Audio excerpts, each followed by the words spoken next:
Samuel chapitre 17, les versets 17 à 18, la Bible dit et nous montre comment est-ce que Esaïe dit à David, prends pour toi 7 épha de grains rôtis et 10 pains, apporte et va et cours vers les camps pour tes frères, et prends aussi ces 10 fromages, apporte pour les chefs de leurs milliers. Donc, Dieu nous a révélé une parole qui concerne les serviteurs. C'est ça la signification de 7 épha de grains rôtis et 10 pains.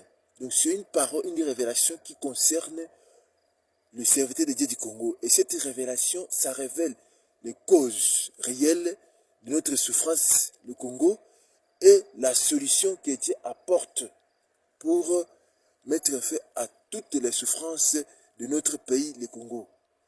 Et les 10 fromages, ça montre, c'est la parole qui concerne notre gouvernement et ça révèle les directives à suivre pour que notre gouvernement puisse résoudre les problèmes qui frappent notre pays, le Congo. Amen, amen. Alors, c'est ça la signification de 1 Samuel 17, verset 17. Alors, celui qui apporte cette parole, c'est David. Et David, il a été envoyé par son père Esaïe. Dans ce contexte, je représente David. Or, il représente David qui venait de la brousse. Il sentait l'odeur des brebis. Et c'était quelqu'un qu'on ne faisait aucun cas de lui. Donc on est quelqu'un qu'on ne considérait pas. Ses frères, quand ils l'avaient vu, ils commençaient à les mépriser. C'est de même que vous me voyez. Je suis un serviteur de Dieu qu'on ne fait aucun cas ici au Congo, qui n'est pas connu. C'est ça la signification de la brousse.